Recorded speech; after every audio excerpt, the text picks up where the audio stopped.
आज आपको यह भी समझना चाहिए कि आखिर जेल में बंद इमरान खान ने अपने निर्दलीय उम्मीदवारों को कैसे चुनाव में जिताया, और पूरी दुनिया के नेताओं को आज उनसे सीखना चाहिए। मैं तो ये कहता हूं, नेता ही नहीं बल्कि इमरान खान से आज आपको एक लाइफ लेसन लेना चाहिए कि एक व्यक्ति जो जेल में बंद है,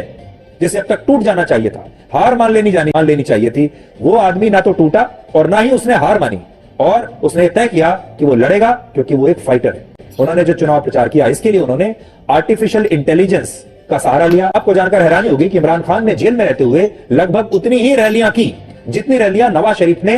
बाहर रहते हुए की, जिसमें पहले इमरान खान जेल में रहते हुए अपने भाषण लिखते थे, पूरा मटेरियल अपना लिखते थे। इसके बाद जब उनके वकील उनसे मिलने आते थे जेल में, तो वो अपने भाषण की कॉपी अपने वकील को देते थे। इसके बाद ये वकील इस कॉपी को उनकी पार्टी के नेताओं तक पहुंचाते थे। दुनिया के बड़े बड़े लीडर्स को इमरान खान से सीखना चाहिए कि आखिर जेल के अंदर बैठा एक शख्स जिसकी आवाज पर, जिसके नाम लेने तक मीडिया पर पाबंदी है, वो कैसे इतनी बड़ी लीड से अपने मुखालिफ उन लोगों से जिनके साथ स्टेट की बड़ी बड़ी पावर्स भी थी, बआसानी इलेक्शन जीत चुका है। ये बात कोई और नहीं, हमारे पड़ोसी मुल्क भारत का मीडिया कर रहा है इमरान खान के बारे में, और ये कह रहा है कि दुनिया के जितने भी बड़े लीडर्स हैं उन्हें इमरान खान से सीखना चाहिए कि इलेक्शन किस तरह जीते हैं, जेल में रहते हुए भी अवाम के दिलों में कैसे रहते हैं, अवाम तक अपनी आवाज कैसे पहुंचाई जाती है। और वीडियो के शुरू में तो आपने सुधीर चौधरी की जुबानी में सुना होगा, आगे चलकर डिटेल में आपको सुनाएंगे कि कैसे एक एक सबूत रखा गया है अपनी अवाम के सामने, यानी भारतीय अवाम के सामने, कि देखें ऐसे होते हैं लीडर जो अवाम के दिलों पर राज करते हैं और कैसे अपनी गैर मौजूदगी में भी अपनी आवाज अवाम तक पहुंचाते हैं। उसमें एक तो सोशल मीडिया का खुलकर जिक्र किया गया है कि सोशल मीडिया एक ऐसी ताकत बनी है इमरान खान की कि मेन स्ट्रीम मीडिया पर, जहां पर इमरान खान के नाम लेने तक पाबंदी थी, बानी पीटीआई या बानी चेयरमैन इस तरह के अलकाबात से उन्हें नवाजा जाता था, उनका नाम तक नहीं लिया जाता था। तो सोशल मीडिया एक ऐसी ताकत बनी इमरान खान की कि उसने पार्टी सिंबल छीनने के बावजूद इमरान खान को इतनी बड़ी लीड से नवाजा है। और दूसरी अहम बात कि किस तरह आर्टिफिशियल इंटेलिजेंस को इस्तेमाल करते हुए इमरान खान ने या फिर उनकी पार्टी ने इमरान खान की आवाज को लोगों तक पहुंचाया, किस तरह इमरान खान जेल में चिट्ठियों के तौर पर अपने पैगामात अपने वकला के हवाले करते थे, और वो वकील कैसे इमरान खान की उन्हीं बातों को उनकी पुरानी तकरीरों से आर्टिफिशियल इंटेलिजेंस के सॉफ्टवेयर के जरिए उनकी आवाज में कन्वर्ट कराकर अपनी रैलियों और जलसों के थ्रू अवाम तक पहुंचाते थे, और अवाम को बिल्कुल ऐसा लगता था कि ये पैगाम इस हल्के की अवाम के लिए है, और फिर वो अपने लोगों की भरपूर कैंपेन में हिस्सा लेते थे। और उसका नतीजा ये निकला कि इमरान खान ने बआसानी ये मुकाबला जीत लिया है, जिसकी कोई भी उम्मीद तक नहीं लगा रहा था। इवन के दुनिया के बड़े बड़े जरीदे, द इकोनॉमिस्ट हो, ब्लूमबर्ग हो, बीबीसी हो, फॉक्स न्यूज हो या फिर CNN, इन सब ने नवाज शरीफ को एक सादा अक्सरियत की पेशनगोई करते हुए द किंग रिटर्न्स का नाम दिया था। बहरहाल अब वो वक्त भी आ चुका है कि इमरान खान की मिसालें देकर हमारे पड़ोसी मुल्क भारत का मीडिया ये अपनी आवाम को बता रहा है कि दुनिया के लीडर्स को सीखना चाहिए इमरान खान से कि इलेक्शन कैंपेन कैसे की जाती है, हत्ता कि जेल में रहने के बावजूद, और अपने मुखालिफिन से इलेक्शन कैसे जीता जाता है। आइए आपको डिटेल में सुनाते हैं कि सुधीर चौधरी ने इस सारे मामले में मजीद क्या कहा है। की पार्टी पाकिस्तान तहरीक इंसाफ के ही उम्मीदवार हैं, जिन्होंने पार्टी का चुनाव चिन्ह जब्त होने के बाद बतौर निर्दलीय उम्मीदवार चुनाव लड़ा था, क्योंकि उनके पास और कोई रास्ता ही नहीं बचा था। सरकार ने इमरान खान की पार्टी जो है छीन ली थी, उसे उसका चुनाव चिन्ह भी ले लिया था। इसलिए उनके जितने भी उम्मीदवार थे वो इंडिपेंडेंट निर्दलीय उम्मीदवार के तौर पर चुनाव लड़े और जीत भी गए। अब इन निर्दलीय उम्मीदवारों ने उन बड़ी बड़ी पार्टियों को चुनाव हरा दिया है जिनके साथ पाकिस्तान की सेना और वहां की खुफिया एजेंसी ISI थी। और इन पार्टियों में कौन कौन है देखिए, इनमें सबसे बड़ा नाम है नवाज शरीफ का, और नवाज शरीफ की पार्टी पाकिस्तान मुस्लिम लीग नवाज,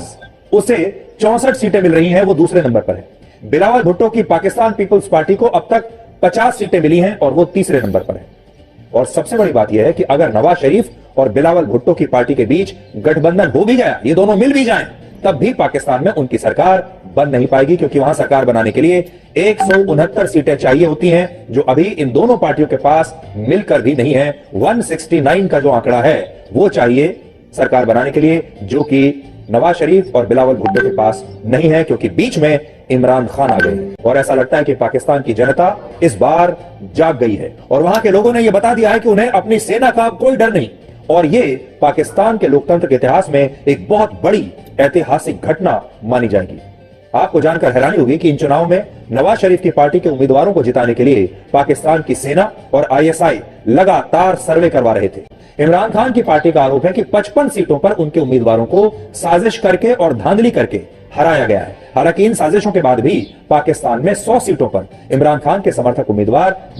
उम्मीदवारों का जीतना कोई मामूली बात नहीं है। इसलिए आज आपको यह भी समझना चाहिए कि आखिर जेल में बंद इमरान खान ने अपने निर्दलीय उम्मीदवारों को कैसे चुनाव में जिताया, यह अपने आप में एक केस स्टडी है। तो इसके लिए उन्होंने देखिए क्या नया किया और पूरी दुनिया के नेताओं को आज उनसे सीखना चाहिए।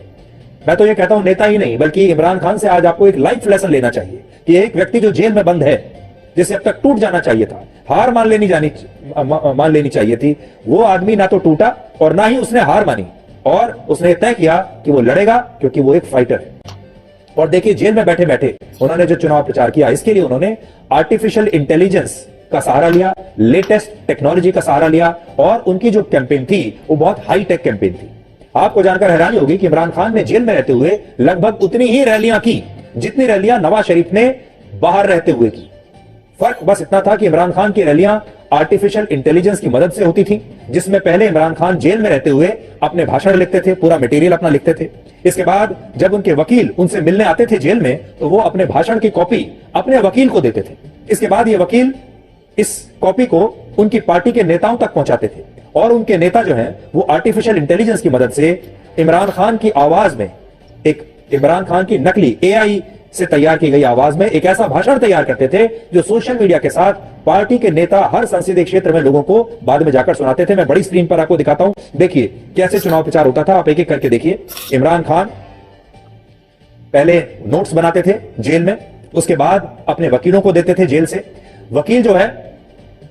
आगे नेताओं को देते थे और फिर वो पुराने उनके इमरान खान के जो पुराने भाषण थे उन भाषणों से आवाज का सैंपल निकालकर फिर एआई के जरिए उनकी आवाज तैयार की जाती थी। उनका वीडियो, उनका ऑडियो एआई के जरिए तैयार होता था और फिर पुराने वीडियो पर एआई का नया वीडियो लगाकर, ऑडियो लगाकर उसके बाद चुनाव में उनकी रैली कराई जाती थी और फिर